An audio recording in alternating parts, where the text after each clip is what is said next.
Allah gak bakal ninggalin saya.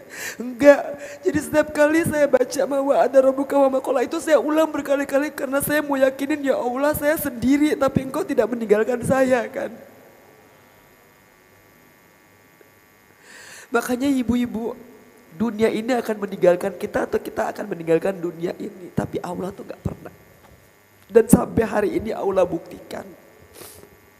Kalau saya taruh Allah dalam hatiku, saya sholatnya hanya menyembah Allah. Allah yang tahu hatiku dan dia yang memenuhi semua kebutuhanku. Gak perlu minta. Allah maha kaya, rumah satu mah bukan masalah, 10, 1000 aja kecil bagi Allah. Mobil bagi Allah bukan masalah. Masalahnya apa? Kita mengecilkan Allah dengan hanya meminta apa yang kita mau. Padahal Allah menyediakan lebih dari itu.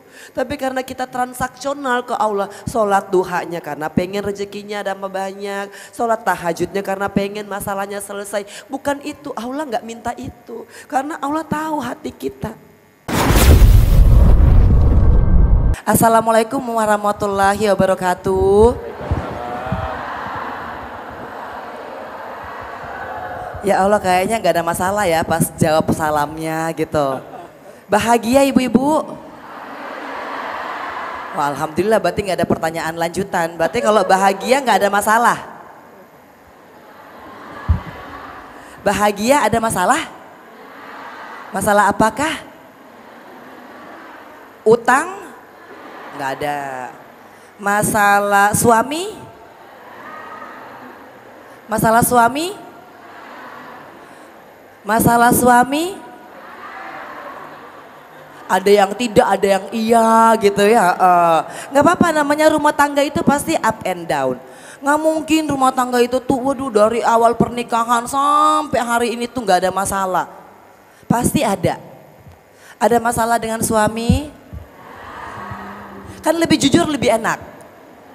Kalau jujur itu sebenarnya menyelesaikan masalah. Kadang-kadang itu yang bikin kita susah keluar dari masalah adalah karena kita nggak mau jujur. Jadi kita merasa bahwa oke, nggak apa-apa kok. Sedih nggak? Enggak, saya nggak sedih padahal lagi sedih. Bahagia nggak? Bahagia padahal lagi sedang tidak bahagia. Karena tidak mungkin manusia itu dari lahir sampai meninggal tuh bahagia terus. Dan gak mungkin juga dari lahir sampai meninggal itu sedih terus. Nah sesungguhnya Al-Quran itu yang saya pelajari karena ini nanti berbicara lebih banyak kepada life experience ya. Gimana Al-Quran itu bisa merubah hidup saya. Bunda-bunda saya itu pada saat jadi mualaf saya nggak tahu yang namanya Al-Quran. Yang saya tahu saya cinta sama Mas Aji. Mas Ajinya ngelamar 3 kali ditolak. Akhirnya harus kawin lari. Dan ternyata pas mau nikah siri itu udah ada ustadznya yang memualafkan. Jadi saya nih masuk nih. Dipanggil kan, Mas Aji nggak bilang kalau misalkan hari itu tuh akan ada penandatanganan surat mualaf beserta dengan nikah. Jadi masuk saya seperti orang biasa aja, masuk gitu ya. Nah pas di dalam kok ini kok kayaknya ini para alim ulama nih ya kan, saya udah mundur salah, maju terus jadi bingung gitu. Tapi pas saya sampai tiba, saya tanya kan ke Mas Aji, ada apa gitu. Oh nggak apa-apa, kamu dengerin aja dulu gitu kan. Nah udah gitu saya dipanggil, ada meja gitu kan. Nah oh ini roman-romannya udah nggak enak nih. Ya kan, tapi karena saya cinta ya sama almarhum dan saya mengikuti. Kemudian ada satu asisten yang Mas Aji bilang, Mbak Enji, nanti kalau misalkan Pak Ustadznya ngomong, Mbak Enji ikutin aja gitu kan. Saya bilang, oh jadi ini apa sebenarnya? Tapi kan saya nalar ya, karena saya lihat banyak ada 3 lah gitu. Yang pokoknya ada satu pakai sorban gitu kan, terus ada pakai baju gamis ya. Nah akhirnya Mas Aji tanya, kamu kan saya udah melaksanakan tugas saya, meminta kamu untuk menjadi istri saya ke ayah kamu dan ibu kamu. Kan tiga-tiganya ditolak Ninji. Kan aku udah bilang ke kamu kalau misalkan kayak begini mendingan kawin lari aja. Gitu kan. Dan kamu bilang ya udah nanti emang aku ulur-ulur terus. Nah, karena kan memang belum siap ya pada waktu itu, belum siapnya apa? Belum siap untuk menyakiti hati ayah saya. Nah, jadi kalau misalkan Mas Aji tanya saya kejepit. Saya sayang sama Mas Aji, tapi saya juga nggak mau ngelukain hati mama saya dan papa saya. Jadi kalau ditanya yang di sininya tanya kapan Mas Aji tanya kapan nikah, saya pasti selalu cari gitu alasan agar supaya saya tidak menjawab pertanyaan tersebut. Kalau ditanya juga sama orang tua saya mengatakan oh ya udah mau kerja dulu. Tapi ternyata waktu itu kan gak bisa diulur-ulur ya. Singkat cerita pokoknya saya asyhadu alla ilaha illallah, dapat surat mu'alaf, dapat surat nikah siri gitu kan. Nah dan aku merasa ini masih bisa diumpetin. Jadi saya gak bilang sama orang tua saya tuh kalau saya udah nikah, saya udah pindah mu'alaf. Tapi kan Mas Aji tuh ngejar terus, kamu kapan katanya mau bilang sama ayah kamu gitu kan, kamu kapan gitu loh. Nah itu susah banget untuk keluar karena kan kita tahu, karena gini ibu-ibu saya itu kan terlahir dari keluarga yang nyaris sempurna. Dari kecil saya dibesarkan oleh ibu saya yang penyayang. Saya nggak pernah dipukul oleh ayah saya, bahkan tidak pernah dibentak. Dari saya belajar naik sepeda, saya ikut putri-putrian, saya sekolah di Australia, ayah saya nganterin. Semua itu perfect. Artinya di Manado itu keluarga saya tuh termasuk keluarga yang harmonis. Jadi kemana-mana saya selalu pasti dibawa sama ayah saya. Nah dan ketika akhirnya setelah 32 tahun saya dididik oleh ayah saya, kan saya harus mengambil keputusan untuk menyakiti hatinya. Dan ayah saya tuh gak pernah nyakitin hati saya mau minta apa aja pasti saya tuh selalu iyain. Mau ini oke, mau sekolah di Australia iya pergi. Ayah saya pindah ke Amerika kita pun ikut iya. Jadi untuk membuat hatinya terluka itu kan berat buat saya. Tapi saya mencintai Mas Aji. Belum lagi dengan keluarga besar, karena kan pasti kalau dari Manado itu udah mesti lah. Dan saya tahu keputusan yang saya ambil ini kan pasti akan menyakiti hatinya. Tapi hebatnya ayah saya, yang saya rasa perlu menjadi contoh bahwa ketika anaknya berpindah keyakinan, ayah saya berusaha untuk tidak menunjukkan kekecewaannya. Walaupun saya tahu hatinya terluka. Saya tahu kalau saya mau izin sholat, saya tahu bahwa pasti menangis di dalam hati. Ibu-ibu bayangkan kalau posisinya ayah saya ada pada ibu-ibu. Saya nih yang biasa tuh setiap minggu ke gereja, gak cuman ke gereja, saya itu aktif mau ibadah apapun gitu ya di daerah saya, itu pasti saya ikut, saya guru sekolah minggu, saya aktif di ibadah remaja, saya kalau ikut cerdas cermat Alkitab selalu insya Allah tuh pada waktu itu tuh saya juara, saya ikut lomba, namanya lomba kidung jemaat juga saya pasti. Artinya secara religi dalam waktu saya masih kecil ini saya sangat aktif. Kemana-mana ayah saya pergi, saya selalu ikut, setiap minggu saya pasti ikut dan saya harus nyanyi.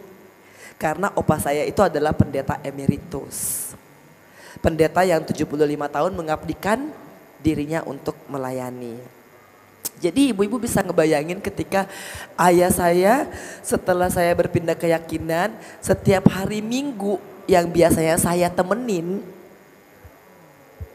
kan akhirnya saya nggak bisa temenin. Nah, lagi-lagi nggak cuman sampai di situ. Ketika saya akhirnya berkasus,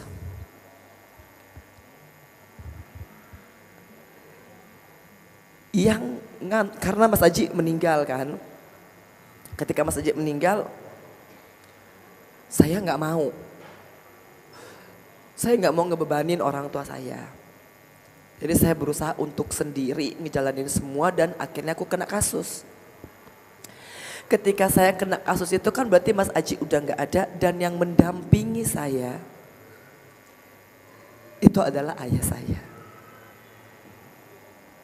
Jadi ibu-ibu kalau misalkan ibu-ibu masih punya orang tua,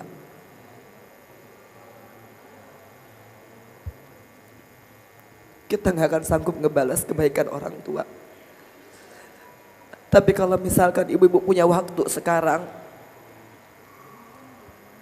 ibu-ibu rawat orang tuanya. Karena saya ngerasa betapa sulitnya orang tua tuh ngerawat anaknya. Yang kadang-kadang pas waktu aku jadi DPR aku sombong banget ya, telepon ayah saya, Enji lagi di mana? Dedi mau ke Jakarta. Bentar deh, sibuk. Ada rapat ini, ada rapat itu. Pas datang ke Jakarta gitu loh, saya kali keluar kota tanyain, Enji kapan balik makan malam yuk. Aduh Dad gak ada waktu, entar dulu ya, ini begini. Dan ketika saya jatuh, yang nemenin saya tuh cuman ayah saya. Dan ayah saya tidak pernah nolak untuk datang ke lapas. Dalam 10 tahun, seminggu 3 kali. Gak pernah absen. Walaupun saya tahu itu butuh perjuangan yang besar karena Bunda Maya juga bolak-balik ya masuk lapas. Belum ngambil kartunya, belum masuk ke dalam, belum dicek body. Berangkat dari rumah jam 9, nyampe di rutan Pondok Bambu, lapas Pondok Bambu jam 10, ngambil kartu dulu. Ngambil nomor antrian, ngambil nomor antrian, nunggu buat masuk jam 1.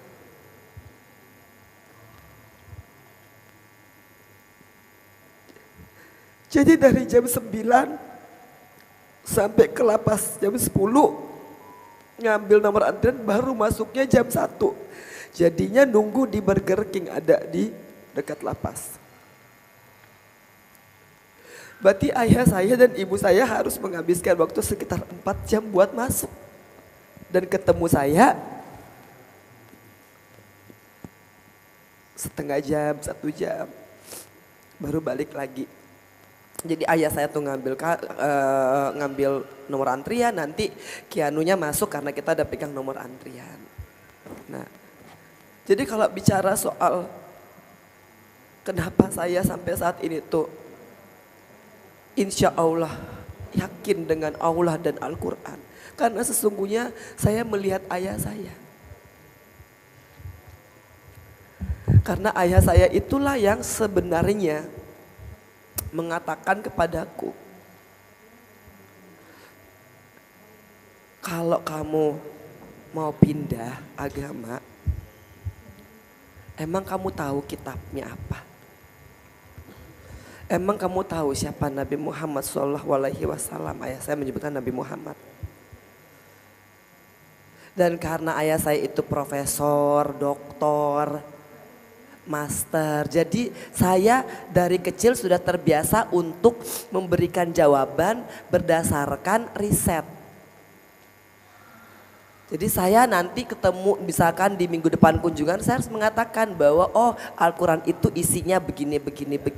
Oh diturunkannya begini. Kenapa harus tulisannya bahasa Arab? Kenapa tidak dilatinkan? Nah itu pertanyaan-pertanyaan begitu yang sesungguhnya bagi saya ternyata itulah jalan akhirnya saya bisa mempelajari Islam dengan lebih baik.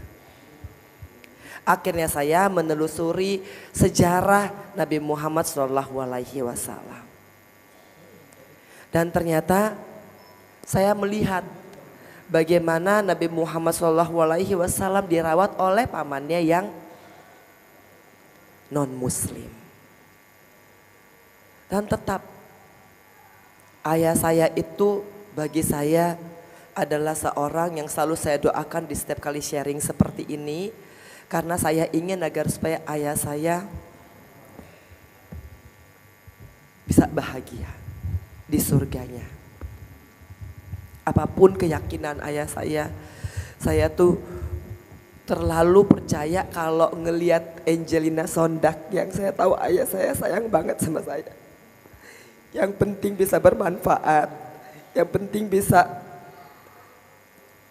tidak banyak bebannya.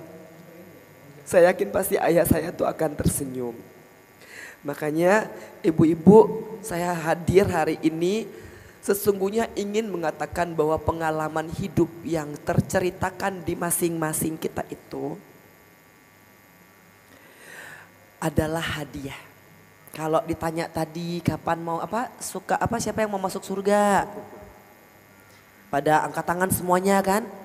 Terus katanya apa? Siapa yang masuk surga? Syaratnya apa gitu ya? Tadi jawabannya apa? Mati dulu katanya kan?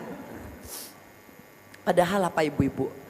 Saya itu nyari buat baca Al-Quran, nyari cahaya nih. Karena saya itu alhamdulillahnya 4 tahun itu saya harus dipindah di blok narapidana biasa. Jadi akhirnya saya gabung sama narkoba, pembunuh, begal, nyuri gitu. Alhamdulillah tuh sebelah-sebelahan tuh sama Jessica Wongso ya kan. Tuh satu sel karena harusnya kan biasanya kalau yang korupsi ya korupsi gitu. Namanya sel tipikor.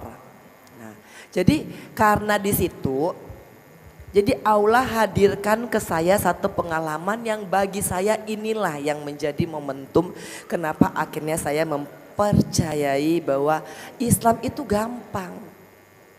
Enggak sulit. Yang bilang sulit adalah karena mereka belum pernah mempelajari Islam. Tapi kalau kita sesungguhnya udah mempelajari Islam apalagi mempelajari Al-Quran itu mudah sekali. Bunda Maya ini ngajarin saya dengan gerakan. Ketemunya Bunda Maya cuman seminggu sekali. Kalau misalkan ada acara nggak bisa ketemu juga sama Bunda Maya. Waktunya terbatas karena harus dikejar-kejar masuk jam 4 pulang jam 5. Alhamdulillah. Tapi karena saya mendengar, terus saya menikmati, saya nggak pernah punya niat untuk hafal. Nggak pernah. Hanya saya tahu dan saya merasa dalam kalbu saya bahwa setiap permasalahan hidup saya itu yang menenangkan ada di Al-Quran. Karena kan saya udah gak ada teman. Teman saya mah udah lari, ya kan. Saya itu Mas Haji meninggal, setelah itu 2 tahun saya di penjara, kakak saya meninggal. Kakak saya itu yang sebenarnya ngurusin keperluan saya, mau makan enak, saya pengen makan menado dibawain, saya pengen pakai baju A dibawain. Dan kita cuma 2 bersaudara. Jadi pada saat Mas Aji meninggal, kakak saya almarhum mengatakan, "Ji kamu gak usah khawatir, karena nanti Kianu saya ngurusin. Tenang aja kamu masih punya kakak." Karena saya ada kakak saya tuh deket banget. Saya sekolah di Australia sama kakak saya tuh jadi kakak saya tuh emang yang selalu melindungi saya. Nah ketika saya 2 tahun di dalam, kakak saya meninggal. Padahal janjinya kakak saya waktu Aji meninggal, Ji tenang ya pokoknya kamu gak usah khawatir, kamu kan adik saya paling sayang sama kamu. Begitupun ketika kakak saya harus mengantarkan saya ke dalam penjara. Kakak saya bilang, kamu gak, udah deh pokoknya kamu masuk aja, yang penting aku akan cari jalan biar kamu cepat bebas. Kamu gak usah pikirin mami, kamu gak usah pikirin papi, kamu gak usah pikirin Kianu, ada saya kan anak laki-laki Ji. Udah pokoknya kamu tenang aja. Tapi ketika itu 2 tahun kemudian kakak saya meninggal. Berarti saya gak punya pegangan lagi. Padahal kakak saya meninggal itu 3 bulan sesudah hukuman saya dinaikkan. Jadi hukuman saya dari 4,5 tahun kan dinaikkan jadi 12 tahun. Itu kakak saya yang datang kasih tahu lebih dulu. Kakak saya datang ke lapas, kakak saya bilang, "Ji pokoknya kamu gak usah, jangan stres Ji ya, jangan nangis ya. Nanti pokoknya aku urusin." Tuh, kan aku bilang, terus Kianu gimana Frank? Nama kakakku Frank. Terus Ki Anu gimana Frank, sekolahnya gimana? Nanti gimana kalau aku dihukumnya 12 tahun tambah 5 tahun berarti 17 tahun. Anak, berarti aku ketemu Ki Anu udah 19 tahun dong. Terus gimana? Almarhum kakak saya bilang udah kamu gak usah khawatirin Ji. Gitu. Selama masih ada aku yang akan urusin. Ayah saya ketika dengar saya naik 12 tahun itu kena stroke ringan, itu kakak saya yang ngurusin. Jadi saya ketika saya di dalam, saya nggak begitu terlalu sedih karena saya tahu di luar itu ada kakak saya. Dan kakak saya akan ngurusin semuanya, termasuk bayar sekolahnya Ki Anu, termasuk ngurusin pakaian aku, Ki Anu punya keperluan. Nah jadi pas kakak saya meninggal, itu saya nggak punya siapa-siapa. Karena ketika saya terpuruk itu yang ada dan bersama saya itu cuman mamaku, papaku dan kakakku. Yang lainnya itu kan gak percaya kataku ataupun yang lainnya itu kan menghindari aku. Dan itu lumrah, gak ada yang salah. Karena manusia itu kalau kita lagi di atas pasti dekat. Kalau kita lagi kaya pasti datang. Kalau kita lagi terkenal pasti kenal. Tapi kalau giliran kita kena musibah, kita bukan siapa-siapa. Walaupun kenal bilang gak kenal. Kalau kita lagi terkenal, dia gak kenal bilangnya kenal. Tapi kalau kita udah susah apalagi di penjara, walaupun berteman, walaupun mungkin makan sepiring, walaupun mungkin tidur sekasur, ditanya kenal gak Angelina Sondak? Enggak. Dan itulah manusia. Gak apa-apa. Wajar. Karena sesungguhnya Allah sedang ingin mengatakan kepadaku, kamu jangan berharap sama manusia, udah. Lepasin. Tapi waktu itu kan saya belum tahu Al-Quran. Saya nggak ngerti Al-Quran dan saya nggak punya teman. Walhasil saya itu ada di sel. Karena saya udah kurang mampu. Jadi saya ditempatkan di sel besar berisi 24 orang, kadang-kadang 18 orang. Nah, alhamdulillah selama di sana tuh saya selalu tahajud, tapi salah tahajudnya. Karena pertama tahajudnya itu karena pengen minta diringankan hukumannya. Makin saya tahajud nih, makin kenceng saya tahajudnya. Saya lakukan semua sholat. Hukumannya bukan turun ibu-ibu, naik. Karena memang tujuannya salah. Ternyata tahajudnya saya ini karena saya ada maunya. Dan saya mentransaksionalkan Allah dengan sholatku. Saya tahajud tapi hukumannya ringan. Mintanya begitu. Jadi ketika makin kenceng nih ibadah saya mulai belajar ngaji karena saya ditempatkan di blok besar. Alhamdulillahnya pas di blok besar itu ketemu dengan seorang hafizah. Jadi ini awal ceritanya nih saya itu belajar ngaji. Nah saya satu kamar dengan yang namanya Umi yang saya nggak tahu sekarang beliau ada di mana. Nah, hukumannya waktu itu cuma singkat, cuma 3 bulan. Nah, saya ditempatkan satu sel dengan beliau. Di setiap tahajudnya saya, karena kita nggak boleh pakai lampu di lapas. Jadi saya pasti selalu cari lampu di luar sel. Jadi kalau misalkan ini nih jerujinya, saya pasti akan menggeserkan badan saya sedikit agar supaya saya bisa membaca Al-Quran. Karena kalau misalkan kita pasang lampu pasti yang lainnya komplain. Tapi di saat-saat itulah saya merasa sangat dekat dengan Allah. Ketika saya bacanya terbata-bata, Uminya datang, Mbak Enji, emang Mbak Enji mau belajar baca Al-Quran? Karena saya pada waktu itu masih baca Latinnya. Oh ya boleh Umi gitu. Saya belajar dari Iqra 1 sampai lulus sama Umi ini. Yang sampai sekarang saya nggak tahu namanya siapa. Dan itu kita lakukan pokoknya setelah sholat tahajud menjelang sholat subuh. Itu pun bisik-bisik. Makanya ibu-ibu kalau punya kesempatan belajar Al-Quran. tanpa harus nyuri-nyuri segerakan. Karena banyak orang yang ingin belajar Al-Quran tapi tuh lampu gak ada, gurunya gak ada. Kadang-kadang kita tuh ada gurunya, ada Al-Qurannya, kitanya yang males gak mau belajar. Nah singkatnya setelah itu saya mulai mempelajari Al-Quran. Dan yang sangat mengagumkan adalah ternyata Al-Quran itu tuh kalau ibu-ibu nikmati ya ibu-ibu. Resapi, tahu artinya. Itu tuh udah kayak temen yang bicara. Jadi Allah itu hadir dalam ayat-ayat sucinya. Jadi kalau kita tanya, emang Allah mana? Allah ada dalam setiap huruf yang kita baca. Saya pertama kali baru memahami arti daripada Al-Quran. Karena alhamdulillah Bunda Maya ngajarinnya pakai artinya. Setiap kali saya baca surat Ad-Duha, bukan karena Kianu namanya Kianu Duha Jabar Masaid, bukan. Saya pasti akan selalu tertahan di ayat ketiga dan saya akan nangis. Karena saya posisinya ini ditinggal sama semua orang.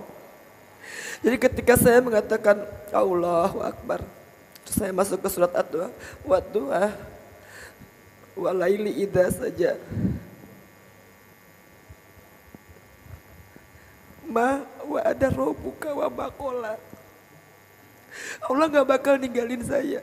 Enggak. Jadi setiap kali saya baca ma wa ada robuka wa makola itu saya ulang berkali-kali karena saya mau yakinin ya Allah saya sendiri tapi engkau tidak meninggalkan saya kan. Makanya ibu-ibu, dunia ini akan meninggalkan kita atau kita akan meninggalkan dunia ini. Tapi Allah tuh gak pernah. Dan sampai hari ini Allah buktikan. Kalau saya taruh Allah dalam hatiku, saya sholatnya hanya menyembah Allah. Allah yang tahu hatiku dan dia yang memenuhi semua kebutuhanku. Gak perlu minta. Allah maha kaya, rumah satu mah bukan masalah, 10, 1000 aja kecil bagi Allah. Mobil bagi Allah bukan masalah. Masalahnya apa? Kita mengecilkan Allah dengan hanya meminta apa yang kita mau. Padahal Allah menyediakan lebih dari itu. Tapi karena kita transaksional ke Allah, sholat duhanya karena pengen rezekinya ada banyak, sholat tahajudnya karena pengen masalahnya selesai. Bukan itu, Allah gak minta itu. Karena Allah tahu hati kita. Yang Allah inginkan agar supaya ketika kamu mengatakan Allahu Akbar, benar-benar Allah yang Akbar. Ketika kamu mengatakan Qul huwallahu ahad, cuman Allah loh yang tunggal, satu. Tapi kita sering menduakan Allah kita. Kita duakan dengan harta, kita duakan dengan suami, kita duakan dengan anak. Allahu Samad, tapi enggak Allahu Somad kitanya. Kita carilah orang, kita carilah siapa, ada orang pintar, ada apa. Juz 30 itu udah sangat indah bagi saya. Banyak sekali kekuatan yang saya dapatkan. Datanglah Bunda Maya ngajarin Al-Fat semua, tambah lagi.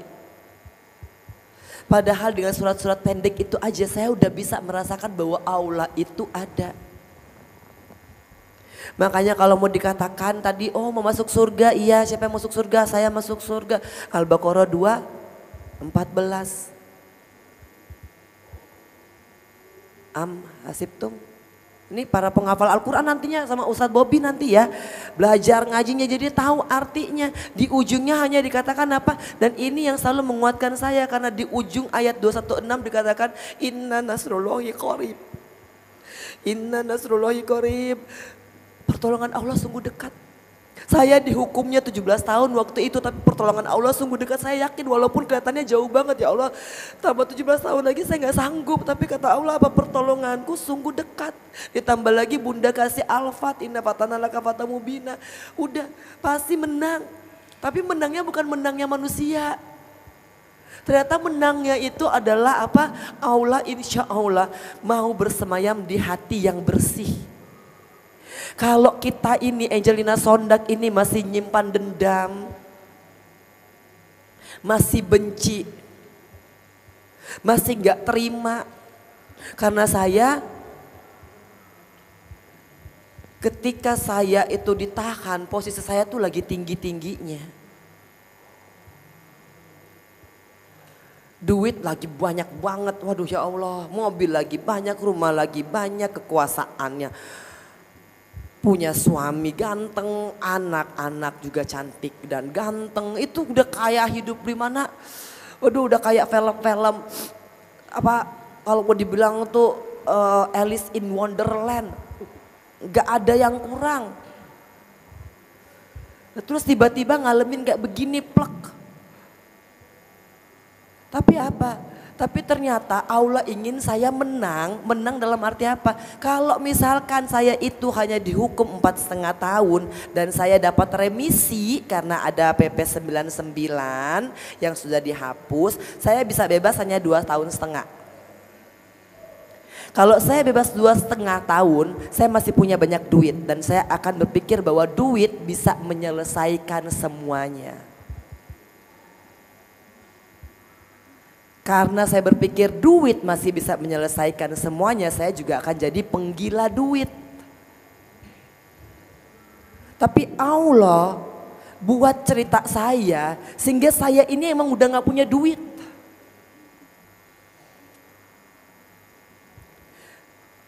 Bahkan ketika ayah saya masuk rumah sakit, saya mau pinjam hanya 5 juta ke orang karena ayah saya tuh perlu untuk disuntik, itu gak ada yang minjemin. Tapi di saat itulah Allah sekaligus mengajarkan Angelina Sondak jangan minta sama manusia. Kau minta sama manusia udah ngantri di wartel gitu loh. Sampai saudara pun gak mau minjemin ibu-ibu. Dari 5 juta saya turunin, boleh gak 3 juta aja. Soalnya pada waktu itu ayah saya kena COVID, obatnya favipiravir harganya 5 juta. Saya minta sama sopir saya, kalau masih ada perhiasan jual aja pokoknya. Kata Ikna udah gak ada bu. Jadi Allah itu hadir ingin membuktikan bahwa kalau kau minta padaku, itulah yang Bunda Maya selalu ajarin, Ar-Rahman, Ar-Rahman alam Al-Quran, khalaqal insan, aku yang ciptain semua ini, aku yang ciptain presiden, menteri, mau siapapun juga yang punya banyak duit, pengusaha, orang kaya, aku yang ciptain, minta sama yang menciptakan. Dan mulai hari itu akhirnya karena saya gak dapat duitnya, barulah akhirnya saya mintanya sama Allah. Dan Allah tunjukkan, Allah buktikan dengan semua cerita. Masya Allah. Saya gak punya kata-kata lain selain apa. Ternyata tuh Allah itu emang kalau misalkan hati kita bersih, kita gak punya dendam, kita gak punya iri. Terus dia udah ada dalam hati kita, tanpa kita minta pun dia akan memberikan. Saya gak punya duit buat bebas kemarin. Karena memang harus ada yang diurus lah, A, B, C, D semuanya. Sholat saya tuh udah gak minta lagi. Ya kalau mau bebas-bebas lah gitu. Bang saya gak pernah ingat tanggal, saya gak pernah ingat hari. Karena kalau saya hafal tanggal sama hari itu makin nyesek gitu dari hati. Karena apa ya, setiap lebaran saya gak dapat remisi. Setiap Agustusan saya gak dapat remisi. Jadi ibu-ibu ngebayang ketika semua hampir mayoritas yang ada di lapas itu menantikan tanggal 17 Agustus ikut upacara dengan senang hati atau ikut sholat id dengan senang hati karena berharap setelah nanti sholat id atau upacara Agustusan itu akan ada pembacaan remisi. Itu saya enggak. Dan remisinya kan di Pampang. Jadi kalau misalkan di Pampang semuanya ngelihat, semuanya berburu lihat, saya alhamdulillah, mereka pada teriak, saya tuh dapat ya, aduh ya Allah saya dapat 6 bulan, ya Allah saya dapat, dan saya hanya mendengarkan dan melihat. Makanya saya setelah tahun ketiga saya selalu hanya bisa mendengar orang pada senang, pada gembira dapat remisi. Tahun keempat saya habis upacara dan sholat id, saya langsung masuk ke kamar saya karena saya nggak mau nyaksin itu lagi, karena saya tahu saya nggak dapat apa-apa. Bukannya saya iri dengan mereka yang dapat remisi, tapi pasti setiap manusia, apalagi kita yang dalam penjara, yang pengen bebas ketemu Keanu, pengen ketemu sama Opa. Berharapnya ya Allah kurang-kurangin dikit gitu loh hukumannya. Ya Allah bisa dong dapat remisi. Tapi kan gak dapat, jadi setiap tahunnya akhirnya 6 tahun setelah itu saya udah gak mau lagi untuk bertahan lama setelah sholat itu pasti saya langsung masuk kamar, habis upacara saya langsung masuk kamar. Saya sibuk dengan lukisan saya sibuk dengan bikin lagu, bikin puisi, bikin buku daripada saya mendengar hal-hal begini dan bikin saya nangis. Karena saya nggak mau nangis banyak-banyak karena saya tahu kalau misalkan saya nangis nanti mata saya bengkak, Keanu datang, Keanu sedih. Kadang kan saya nggak mengatakan ke Keanu kalau saya di dalam. Saya bilang saya di sekolah, ya dari sekolah aduh habis itu jadi guru lah, pokoknya segala macam lah biar Keanu tuh tahu bahwa saya tuh nggak di dalam. Nah tapi lagi-lagi itu ketika semuanya hilang, ini Al-Quran jadi teman. Masya Allah. Saya akhirnya gara-gara mau nyolong-nyolong nih telepon Keanu. Karena kan kalau misalkan telepon biasa, itu kan bilik-biliknya rame. Jadi kalau saya telepon Keanu nanti di sebelah lagi berantem, ya kan kedengeran. Ya bahasanya kadang-kadang maklumin aja ya Bu ya, orang-orang pada banyak pikiran di dalam, jadi kalau misalkan udah marah bahasanya ini. Jadi saya akhirnya jadi ya apa ya kerennya sih cleaning service lah gitu. Nah, jadi yang bagian nyapu lah apa dan segala macam. Dan sebenarnya apa, karena ketika udah gak punya ini nih kan harus pakai otot nih, jadi saya agak preman kalau di dalam tuh. Ya kan demi apa? Demi menjaga kelangsungan hidup sebenarnya ibu-ibu. Kalau enggak saya mau bagaimana ya kan, padahal saya masih punya keinginan untuk bertemu Keanu. Jadi akhirnya saya tuh jadi cleaning service karena apa? Karena kan kalau nyapu, ngepel, bersihin got itu kan saat warga binaan lainnya udah masuk sel. Nah kalau mereka udah masuk sel kan baru nih kita bersihin tuh semuanya, lapasnya tuh biar kinclong. Kalau itu kan berarti wartel kosong. Nah, berarti kan aku bisa telepon Keanu dan Keanu merasa seakan-akan saya ini lagi di mana gitu. Kalau enggak kan kalau lagi siap, karena udah bahasanya udah deh. Jadi kan kedengeran banget gitu loh, waduh ini kayak suasana di mana gitu. Nah, jadi akhirnya itu saya lakukan berkali-kali. Dan ketika Keanu nggak dapat jam kunjungan, karena saya ini ya petugas bersih-bersih lah, kadang-kadang disuruh bersihin taman di luar. Kan kesempatan buat saya lagi walaupun cuma lihat Keanu sebentar gitu.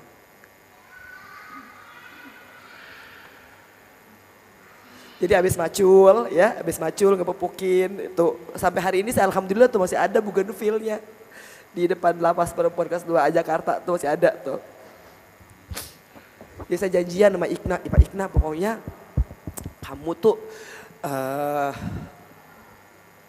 ada di sekitaran situ aja jam-jam 4-an ya. Nanti kan ibu tuh jadwal untuk piket luar.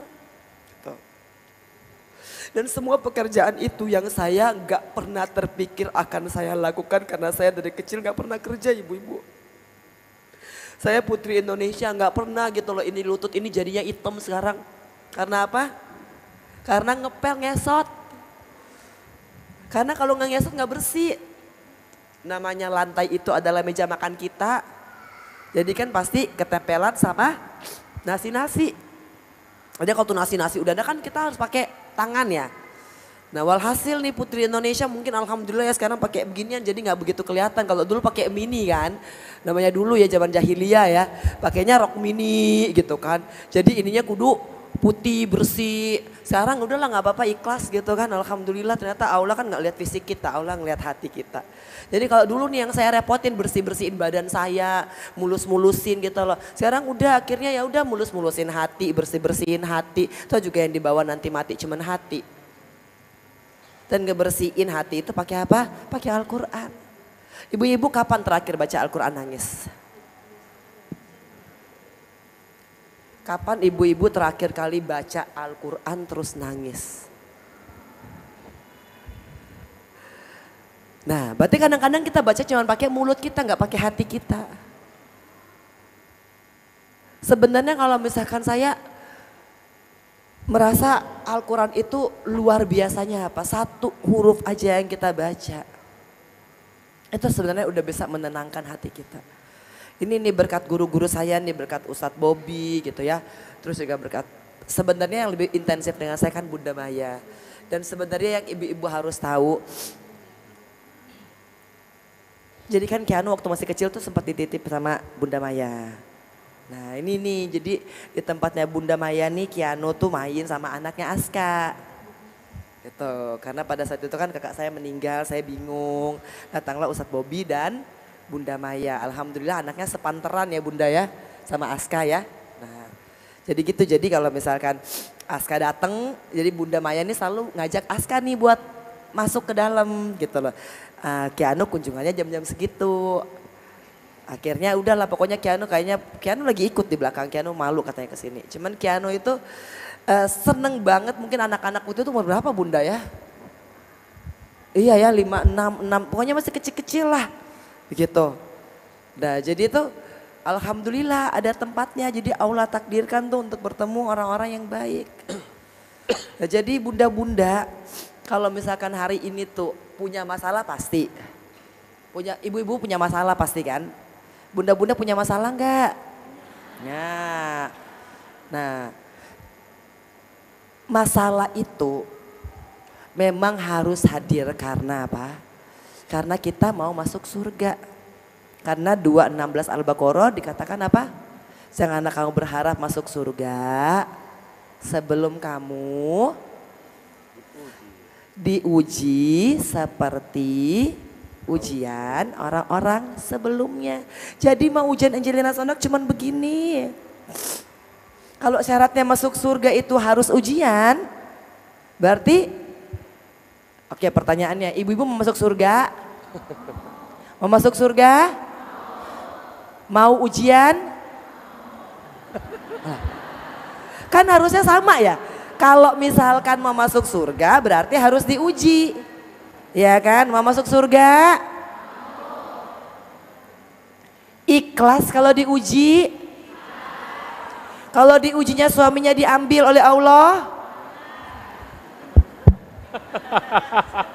Kalau ujiannya suaminya diambil oleh Allah, ikhlas?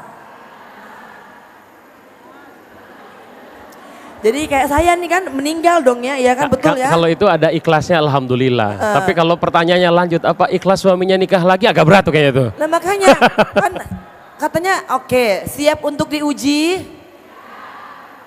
Siap untuk diuji? Siapnya udah mulai turun nih 1 oktav nih ya kan. Oke jadi kita ulangi, mau masuk surga? Dalam surat Al-Baqarah 214 dikatakan, janganlah engkau mengira engkau akan masuk surga sebelum kau diuji. Berarti masuk surga itu sama dengan diuji. Masuk surga sama dengan? Masuk surga sama dengan? Diuji. Mau masuk surga? Mau masuk surga? Mau diuji? Kan katanya masuk surga itu sama dengan diuji, ya kan? Nah berarti oke, mau untuk diuji? Mau. Kalau ujiannya suaminya diambil oleh orang lain? Lah. Ini yang kadang-kadang Allah bingung. Manusia ini ya Allah maunya begitu, maunya masuk surga. Tapi ketika diuji emoh-emohan.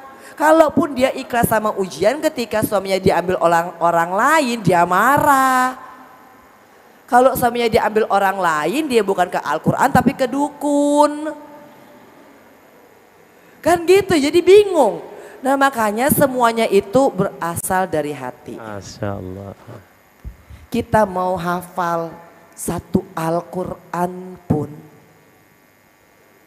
kalau hati kita ini belum bisa dan tidak siap untuk diuji, itu akan percuma. Karena mungkin hanya akan sampai di lisan, hanya akan indah terdengar, tapi hati nggak akan bergetar. Tapi kalau ibu-ibu kasarannya, saya nih nggak niat untuk hafal tapi saya mau mengerti. Karena gini, untuk bisa menggetarkan hati itu adalah mengerti apa yang dibaca. Kalau misalkan gak ngerti apa yang dibaca, gimana mau bergetar hati? Ayat kursi pasti tahu semua. Tahu artinya. Jadi kalau lagi baca ayat kursi, ngusir setan gitu ya. Ayat kursi itu indah sekali, Masya Allah. Tapi makanya tahu artinya, makanya saya kalau baca surat-surat pendek aja yang diajarin waktu di lapas itu. Kadang-kadang sampai cuman ayat 4 aja itu udah gak sanggup karena artinya luar biasa, Masya Allah. Indah sekali loh Allah menjawab setiap permasalahan kita. Mana ada ujian di muka bumi ini yang seperti ujiannya orang Islam.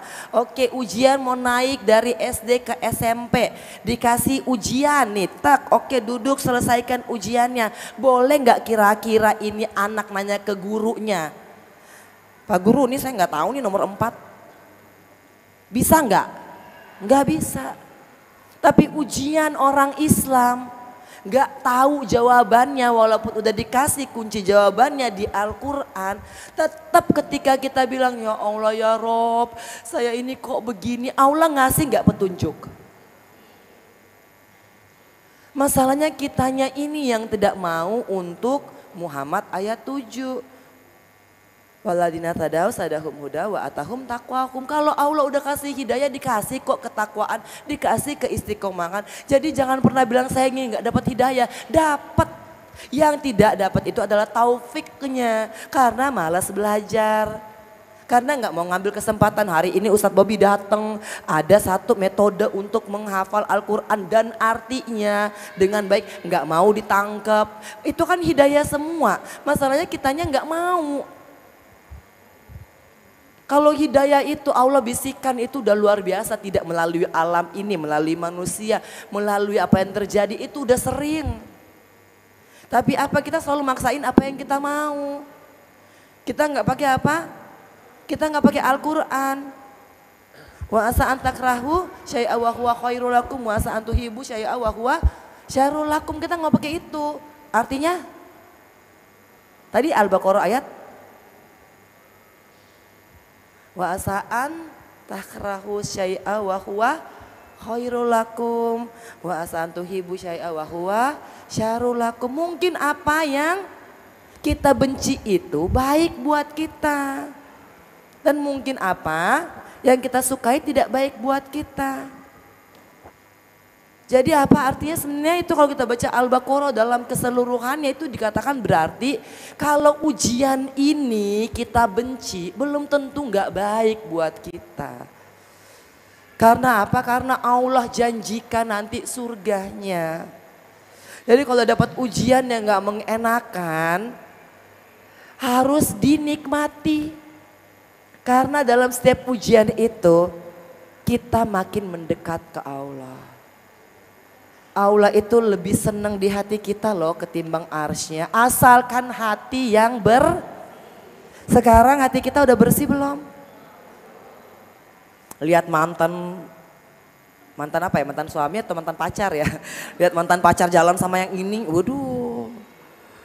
Lihat DM, lihat WA, lihat ini, apalagi zaman sekarang dosanya paling banyak di jari. Terpancing, sibuk nanyain urusan orang. Betul nggak ibu-ibu? Kenal juga enggak diurusin juga. Ya? Banyak banget loh ya kan kenal, iya terus kapan kawinnya? Bener gak sih ya Allah? Ini tuh kenal nggak? Enggak. Terus dia omonginnya sejam, 2 jam, itu kalau menurut gue sih nggak cocok, kalau menurut gue sih aduh nggak bisa. Itu semua padahal bukan urusan kita. Makanya ibu-ibu ayo kita belajar untuk ibadahnya, sholatnya pakai hati bukan pakai badan. Kalau ibadah kita sholatnya udah pakai hati, insya Allah ayat Al-Fatihah itu ketika Maliki Yaumiddin kita bacakan kita takut. Tapi diartikannya jelas. Kita kadang-kadang apa? Sholat hanya badannya aja, hatinya sholat enggak. Ngaji mulutnya aja, hatinya ngaji enggak. Zikir mulut dan tangannya aja. Tapi apa? Tapi bukan zikir, tapi mikir. Betul apa betul? Lagi subhanallah, subhanallah, nih kok suami nggak pulang-pulang ya Allah. Padahal tuh jari ya kan. Astagfirullah, astagfirullah, astagfirullah, tapi lagi mikirin utang belum kebayar. Makanya udah ibu-ibu nggak usah kebanyakan mikir. Jadi hari ini insya Allah kalau nanti dikasihkan metode sama Ustadz Bobby dan Bunda Maya, saya karena senang dengan cara mengajarnya Bunda Maya ya. Cuman itu pun saya punya, karena saya ini bekas patah, saya selalu bilang sama Bunda Maya gerakannya ini kalau yang udah mulai ke atas saya nggak bisa nih tangan kanan saya. Karena tangan saya ini dulu pas waktu Mas Aji tuh meninggal, saya bawa Keanu naik sepeda, seminggu kemudiannya tuh saya jatuh. Saya nahan Keanunya begini, Keanunya nggak apa-apa, tapi ini tulang saya patah di sini. Nah terus itu senar-senar ban sepeda itu masuk ke semua badan saya. Dan ketika saya mau operasi saya ketahan, saya masuk penjara begitu ya. Jadi akhirnya tulangnya tumbuhnya begini. Jadi kalau saya angkat ini akan neken ke sini gitu. Nah makanya ibu-ibu yang masih bisa angkat 2 tangan, ayo sama Bunda Maya tuh sekalian olahraga pagi-pagi. Ya, dan itu adalah metode yang gampang. Kenapa? Jangan pikir itu Al-Quran susah. Al-Quran itu ketika saya akhirnya ngikutin, banyak sekali kata yang juga bahasa Indonesia. Contohnya, malaikat, malaikat, kitab, kitab, apalagi. Nah, sholat, zakat. Yang nggak bisa ngomong berarti kurang baca Al-Quran kali ya, apalagi. Apalagi yang ada Musa, Isa, Zakat, infak. Banyak sekali. Tapi karena kita ngelewatinnya begitu aja. Udah begitu coba diperhatikan, pasti itu ada repetisinya. Itu lagi yang penting tanya Bunda Maya gimana rumusnya. Kalau saya itu kan karena dia rumusnya pakai tangan. Dalam setiap kata misalkan inna itu ada, allazi itu ada. Sangat mudah. Yang nggak mudah itu adalah maunya. Kadang-kadang udah mau juga tapi jalaninnya juga susah. Tapi kan nantinya tuh ada pelatihan 3 hari yang insya Allah ya Bunda Maya ya. Nanti ada 3 hari sama Ustadz Bobby gitu kan. Itu juga bisa nanti dapat dasarnya aja dulu. Kesininya nih saya nggak pernah berpikir loh saya bisa hafal. Sama sekali enggak. Tapi kesininya tuh ternyata ya Allah alhamdulillah. Ya, ibu-ibu kalau udah dikasih Al-Quran yang merupakan petunjuk, ayo. Jangan sampai nanti, ya kan, ketika udah sepuh, udah susah mata sutur, udah susah. Walaupun metodenya Bu Ustadz Bobby dan juga Bunda Maya tuh, walaupun kita udah mulai menua, itu nggak masalah. Karena banyak juga partisipan yang memang masih, yang udah berusia sepuh. Alhamdulillah kalau bunda-bunda menikmati Al-Quran, ngadepin masalah tuh udah santai aja. Mau diomongin orang ya udah alhamdulillah. Ya kan mau ditipu orang udah alhamdulillah. Uang juga bukan punya kita. Ya. Kenapa kita ngerasa ketipu? Uang bukan punya kita kok, punya siapa semua?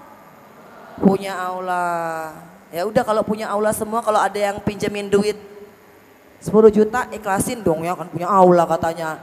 Ikhlas nggak? Ditagih pasti sama ibu-ibu dulu nih ya kan. Ditagih nggak kalau ada orang utang? Katanya punya Allah. Ya kan? Makanya coba ibu-ibu perhatikan ya. Dari tadi kita ngomong bolak-balik ini mungkin ada bunda-bunda ya. Ujung-ujungnya apa? Yang ngeyel siapa? Yang ngeyel manusianya. Mau ini tapi nggak mau kerjain ini. Pengennya begini tapi nggak mau begitu. Udah dijanjikan apa kita ini nggak bakal kekurangan. An-Nisa ayat 100 apa? Wa may yuhajir fi sabilillahi yajid fil ard muragaman katsira wa sa'a. Hijrah dulu. Ini semua nih lapangan bumi dunia ini tuh bakal jadi lapang buat kita. Janjinya Allah loh. Nah kita ini kan kebalik, mau kaya, mau terkenal tapi nggak mau hijrah. Padahal apa semua Al-Quran itu udah lengkap, jelas, tegas. Kalau mau begini ya begini dulu, dikasih tahu jalannya sama Allah. Dan Islam itu paling mudah karena apa? Kalaupun kita nggak kuat puasa bisa ganti.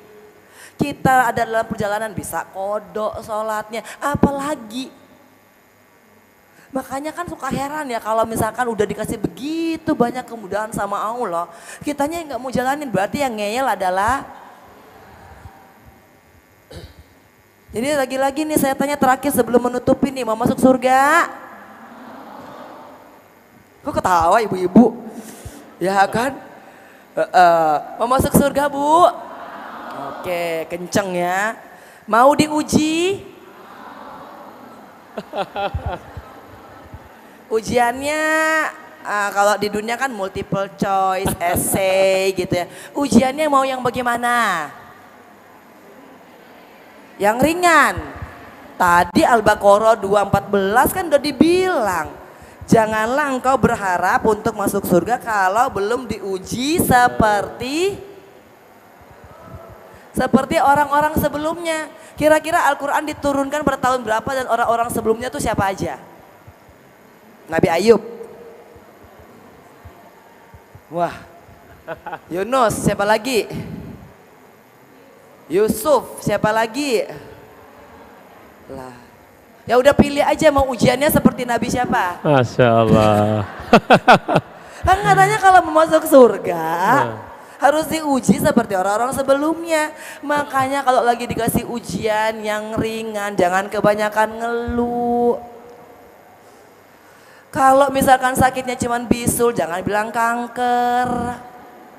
Karena apa? Alasan nanti mau minta izin dari kantor. Kalau telat ke kantornya jangan pakai alasan orang tua sakit. Kalau nanti sakit beneran gimana? Kebanyakan mendramatisir keadaan itulah yang membuat kadang-kadang kita susah. Masya Allah. Makanya saya ini sebenarnya tadi saya bilang saya sebenarnya nggak mau nangis. Karena apa? Karena ujian saya itu belum seberapa. Ujian saya itu masih kecil.